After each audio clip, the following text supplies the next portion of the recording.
Hello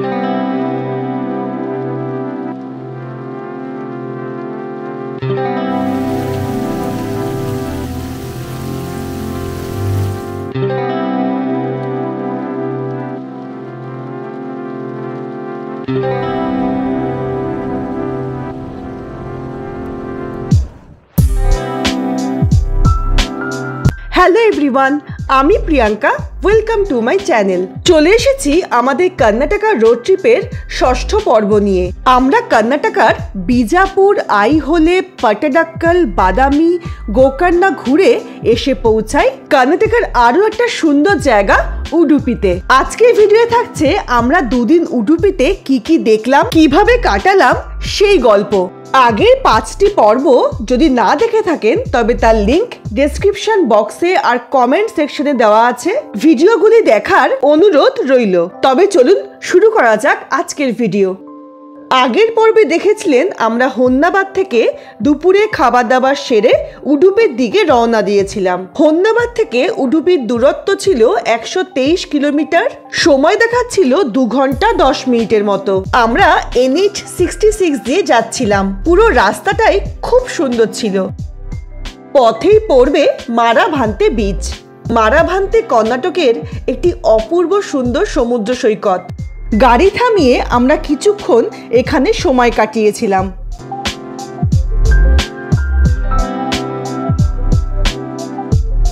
ঝাঁ চকচকে রাস্তা, রাস্তার একদিকে আরব সাগর তো অন্যদিকে সৌপার্ণিকা নদী। দারুণ লাগছিল।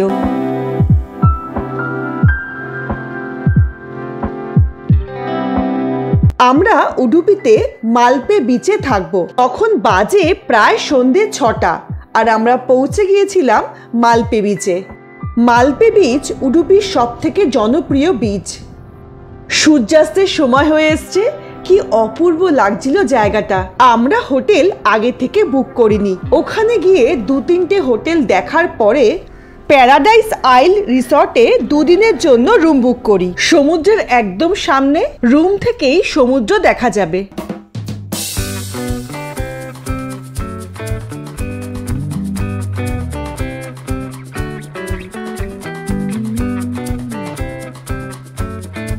আমরা হোটেলে চেক ইন করিনি। পার্কিংয়ে গাড়ি রেখে আমরা আবার বিচে গিয়েই বসলাম।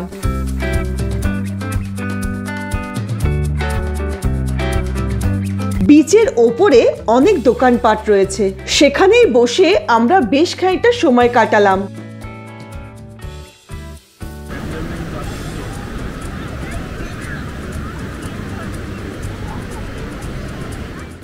সানসেটের পরে আমরা হোটেলে চেক ইন করেছিলাম। এটা উডুপির বেশ পুরনো একটা প্রপার্টি।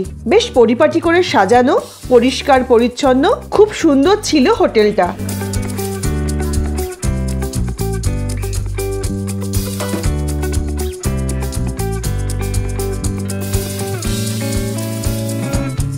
রুমে ঢোকার মুখেই শু র্যাক আর ওয়ার্ড্রপ ছিল। Double bed, side table, dressing table, ছোট একটা সিটিং এরিয়া ছিল।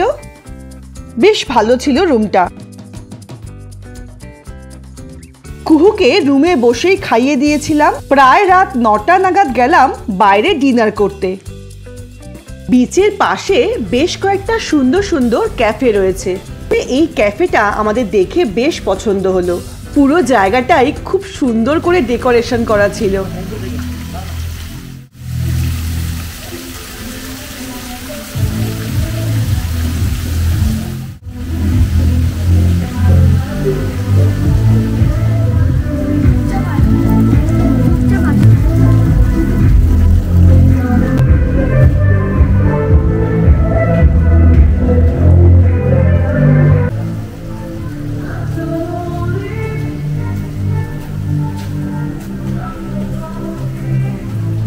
নিচে ওপরে মিলিয়ে অনেক বসার জায়গা রয়েছে। সামনে সমুদ্র, হালকা গান বাজছে। খুব বেশি ভিড় ছিল না। পুরো অ্যাম্বিয়েন্সটা দারুণ ছিল।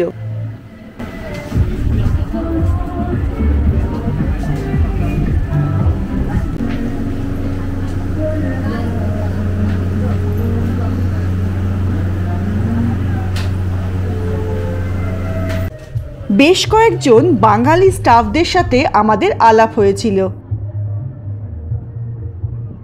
যেমনি সুন্দর পরিবেশ তেমনি সুন্দর ছিল খাবার। উডুপি ঘুরতে গেলে এই ক্যাফেতে একবার যেতে পারেন, ভালো লাগবে। তখন বাজে প্রায় রাত 11টা। বিচে তখনও লোকজন বসে রয়েছে। বিচে আমরা যাইনি, সবাই একটা করে আইসক্রিম নিয়ে রওনা দিলাম আমাদের হোটেলের দিকে। উডুপিতে আমাদের প্রথম সকাল। আজকে সারা দিন উডুপির নানা জায়গা ঘুরে দেখব।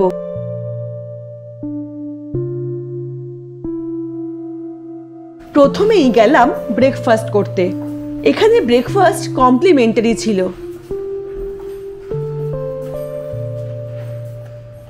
মেনুতে ছিল অনেক কিছু, ইডলি, বড়া, সাম্বার, লুচি তরকারি, উপমা, পোহা, ব্রেড বাটার টোস্ট, নানান রকমের ফল, ফ্রুট জুস, চা, কফি। ননভেজের মধ্যে ডিম আর চিকেনের একটা আইটেম ছিল।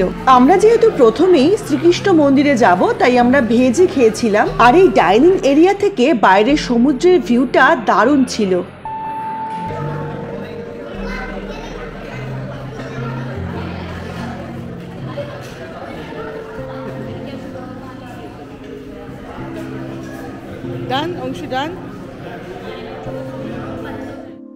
উডুপি বেশ জমজমাট একটা শহর, আর দেখার জায়গাগুলো সব কাছেই রয়েছে। কোথাও যেতে খুব বেশি সময় লাগবে না। আমরা প্রথমেই যাব শ্রীকৃষ্ণ মঠে। মালপে বিচ থেকে মন্দিরের দূরত্ব প্রায় 8 কিলোমিটার। সময় দেখাচ্ছিল 20 মিনিটের মতো। উডুপি মানেই শ্রীকৃষ্ণ দেবের এই মন্দির। এই মন্দিরটি 13 শতকে উডুপির বিখ্যাত সাধক ও ধর্মতাত্ত্বিক শ্রী মাধবাচার্য তৈরি করেছিলেন। এখানে শ্রীকৃষ্ণদেবের মন্দির কিভাবে তৈরি হলো তার পেছনে রয়েছে অপূর্ব সুন্দর একটি গল্প। ভগবান কৃষ্ণের জন্মদাতা দেবকী তার শৈশব কোনোদিনই দেখেননি। দেবকী তার বাল্যকাল দেখার ইচ্ছা প্রকাশ করেছিলেন। শ্রীকৃষ্ণদেব কিছু সময়ের জন্য শিশু রূপ ধারণ করেছিলেন। মা দেবকী তার এই বাল্য রূপ দেখে খুব আনন্দিত হয়েছিলেন। শ্রীকৃষ্ণদেব দেবতা বিশ্বকর্মাকে বলে তার একটি বাল্যরূপের মূর্তি তৈরি করান। তার স্ত্রী রুক্মিণী সেই মূর্তির পুজো করতেন। পরবর্তীকালে শ্রীকৃষ্ণদেবের মৃত্যু এবং দ্বারকা ধ্বংস হয়ে যাওয়ার পরে 13 শতকে সেই মূর্তিটি ঘটনাচক্রে শ্রী মাধবাচার্যের কাছে এসে পৌঁছায়। তিনি এই মালপে বীচ থেকেই এই মূর্তিটি পেয়েছিলেন। মন্দিরের সামনের পবিত্র জলাশয়ে মূর্তিটিকে স্নান করিয়ে সমস্ত বিধি মেনে মূর্তিটিকে মন্দিরের ভেতরে স্থাপন করা হয়েছিল। মন্দিরের ভেতরে ভারতীয় পোশাক পরতে হয়। গর্ভগৃহে ভগবানকে দর্শন করার আগে ছেলেদেরকে খালি গায়ে প্রবেশ করতে হয়। আমরা ওখানে গিয়ে স্পেশাল দর্শনের টিকিট কেটেছিলাম, তাই আমাদের লাইনে দাঁড়াতে হয়নি। মন্দিরের ওপরে সোনা, রূপা, তামা দিয়ে তৈরি একটি অপূর্ব সুন্দর ছাদ রয়েছে, যাকে স্বর্ণ গোপুরাম বলে। ভগবানকে সরাসরি দর্শন করা যায় না। 9টি ছিদ্রযুক্ত একটি জানলা রয়েছে, যাকে নবগ্রহ কিটিকি বলা হয়। এই জানালা দিয়ে দর্শন করতে হয়। ভগবানকে এরকম জানালা দিয়ে দর্শন করার কারণ, কনক দাস বলে ভগবানের একজন ভক্ত ছিলেন, যিনি নিম্ন বর্ণের বলে তাকে মন্দিরে প্রবেশ করতে দেওয়া হয়নি। কনক দাস মন্দিরের সামনে বসে প্রভুর কাছে প্রার্থনা করেন যতক্ষণ না কোনো অলৌকিক ঘটনা ঘটে। তার প্রার্থনায় ভগবান সন্তুষ্ট হন। মূর্তিটি প্রথমে পূর্ব দিকে মুখ করে বসানো হয়েছিল। অলৌকিকভাবে মূর্তিটি পশ্চিম দিকে ঘুরে যায়। মন্দিরের দেওয়ালে একটি ফাটল তৈরি হয়, যেখান থেকে কনক দাস ভগবানের দর্শন করেছিলেন। ফাটলটি যেখানে তৈরি হয়েছিল সেখানে একটি জানলা তৈরি করা হয় এবং তাকে কানা কানি কিন্দি বলে। শ্রীকৃষ্ণদেবের এই মূর্তিটি এখনো পশ্চিমমুখী। উডুপির এই কৃষ্ণ মন্দির কমপ্লেক্সে 3টি আরো মন্দির, একটি পবিত্র পুকুর, 8টি মঠ, একটি কল্যাণ মণ্ডপ, একটি গৌশালা, একটি ভোজনালয় সহ অনেক কিছু দেখার রয়েছে। মন্দিরে ভগবানের বাল্য রূপের মূর্তি আছে বলে এই স্থানকে দক্ষিণ ভারতের মথুরাও বলা হয়। দ্রাবিড় স্থাপত্যে তৈরি এই মন্দিরটি ভারতের অন্যতম বিখ্যাত তীর্থস্থান।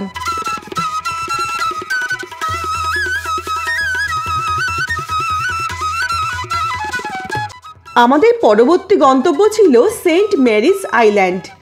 মালপে বিচে যেখানে আমরা ছিলাম সেখান থেকে কিছুটা দূরে একটা জায়গা থেকে এই বোটগুলো ছাড়ে। মালপে বিচ থেকে 40 মিনিটের মতো লাগে আইল্যান্ডে পৌঁছাতে। গাড়ি রাখার অনেক বড় পার্কিং এরিয়া ছিল। বোটগুলো যেখান থেকে ছাড়ে সেখানে যাওয়ার রাস্তায় বেশ পরিপাটি করে সাজানো একটা পার্কের মতো করা ছিল।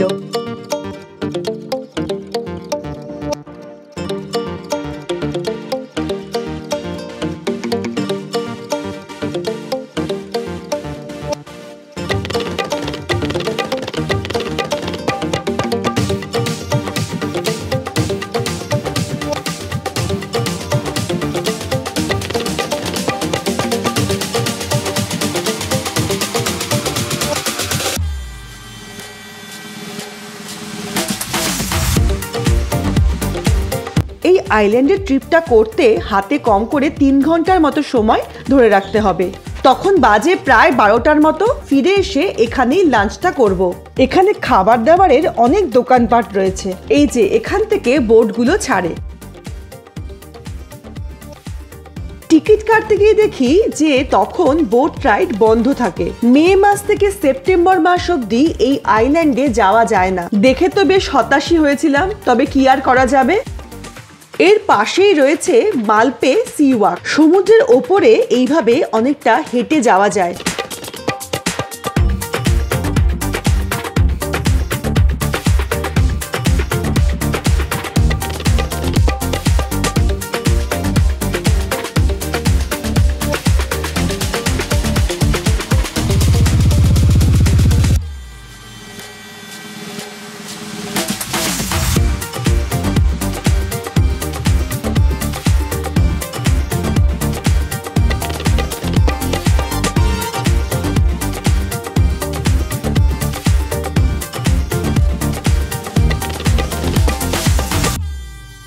সমুদ্রের এতটা ভেতরে দাঁড়িয়ে দারুণ লাগছিল।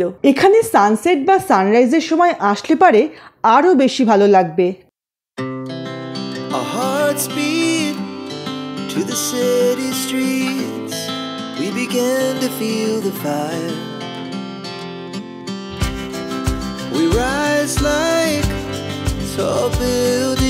এরপরে আমরা গেলাম ডেল্টা পয়েন্টের দিকে। বড় বড় নারকেল গাছে ঘেরা আঁকাবাঁকা রাস্তাটা খুব সুন্দর ছিল। কিছুটা যাওয়ার পরেই বাঁদিকে ছিল সমুদ্র আর ডান দিকে নদী।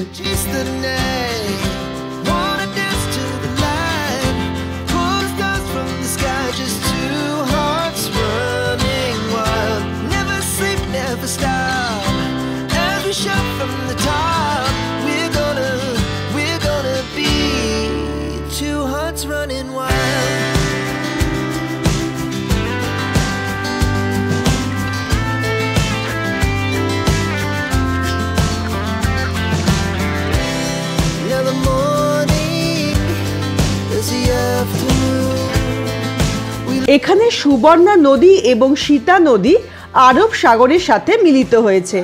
এখানে যে সমুদ্র সৈকতটা রয়েছে তা কোদি বেংরে বিচ নামে পরিচিত। একদিকে উত্তাল সমুদ্র তো অন্যদিকে শান্ত নদী। নদী আর সমুদ্র মিলেমিশে এখানে একাকার হয়ে গেছে। একদম শান্ত নিরিবিলি, খুব সুন্দর ছিল জায়গাটা।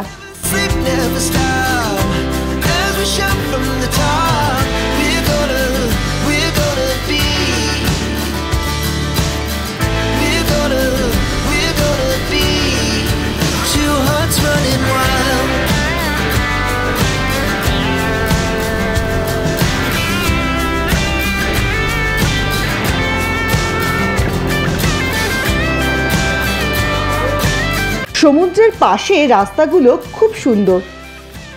আমরা পায়ে হেঁটে বেশ কিছুক্ষণ এদিক ওদিক ঘোরাঘুরি করলাম।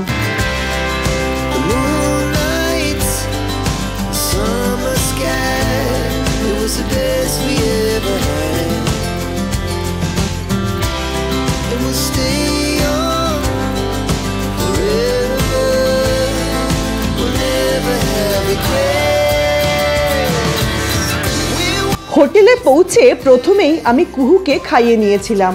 তখন আর বিচে যেতে ইচ্ছা করছিল না, তাই সবাই মিলে গেলাম হোটেলের সুইমিং পুলে সময় কাটাতে।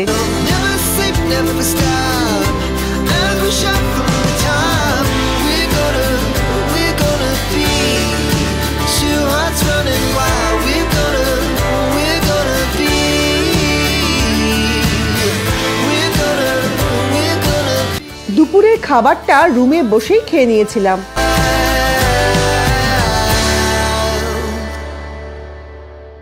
বাজে প্রায় 4:30 মতো, আর আমরা বেরিয়ে পড়লাম উডুপির আরও দুটো সুন্দর সি বিচ দেখার জন্য।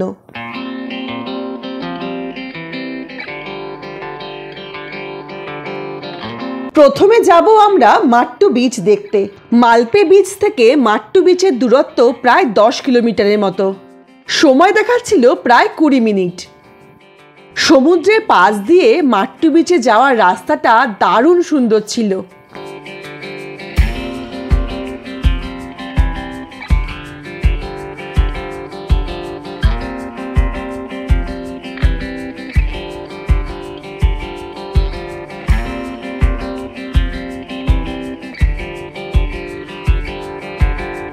এই বীচটি গত 2 বছর ধরে বায়োলুমিনেসেন্ট জীবের জন্য রাতের বেলা আলোকিত হয়ে থাকে।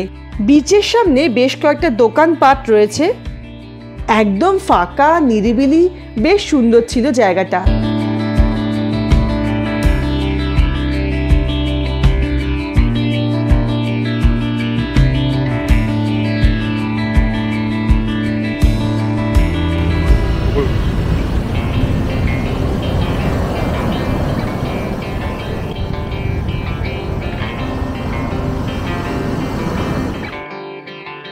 এরপরে আমরা এগিয়ে চললাম কাপু বিচের দিকে। মাট্টু বিচ থেকে কাপু বিচের দূরত্ব প্রায় 6.5 কিলোমিটারের মতো। সময় দেখাচ্ছিল 15 মিনিটের মতো।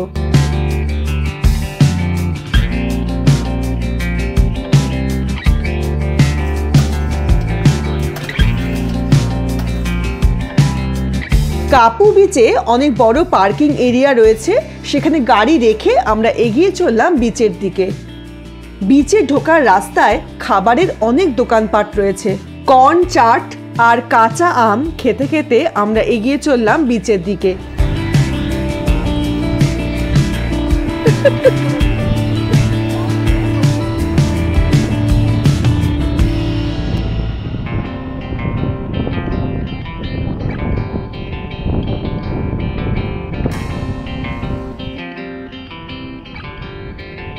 সোনালী বালির বেশ চওড়া সমুদ্র সৈকত।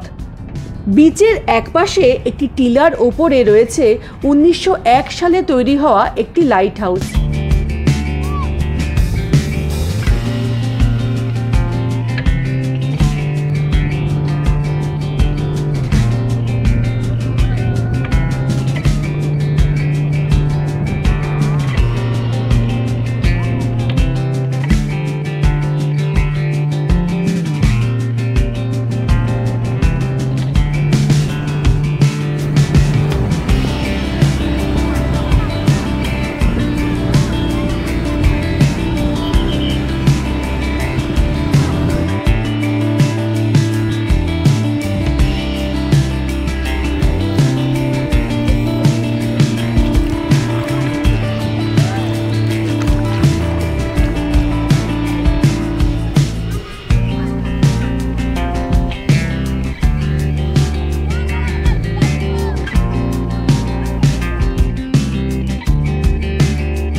উডুপি ঘুরতে আসলে কাপু বিচে একটা বিকেল অবশ্যই কাটাবেন, একদম মনে রাখার মতো।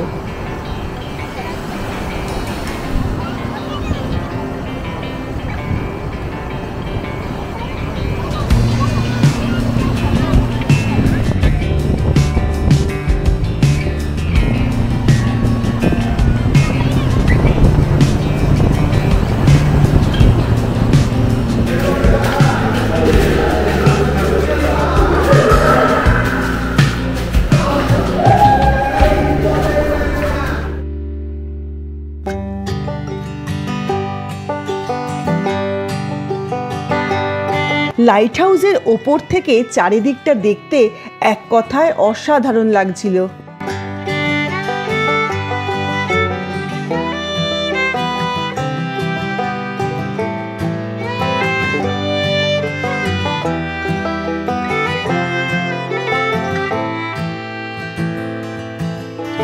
বেশ খানিকটা সময় কাপু বিচে কাটিয়ে সন্ধে হলে ফিরে আসলাম মালপে বিচে। আজকে উডুপিতে আমাদের শেষ রাত। রুমে যেতে কারোরই ইচ্ছা করছিল না।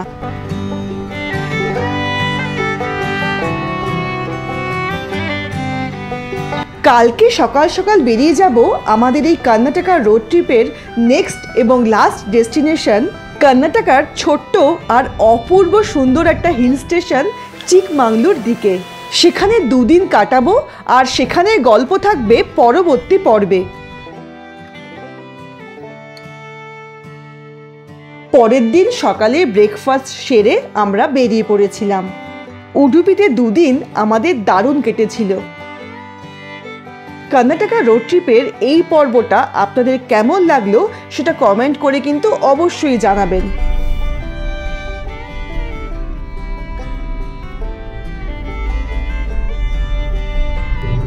ভিডিওটি দেখার জন্য ধন্যবাদ। চ্যানেলটিকে সাবস্ক্রাইব করে পাশে থাকবেন। আজ তবে এখানেই শেষ করছি। খুব তাড়াতাড়ি ফিরে আসবো পরবর্তী পর্ব নিয়ে। ভালো থাকবেন। নমস্কার।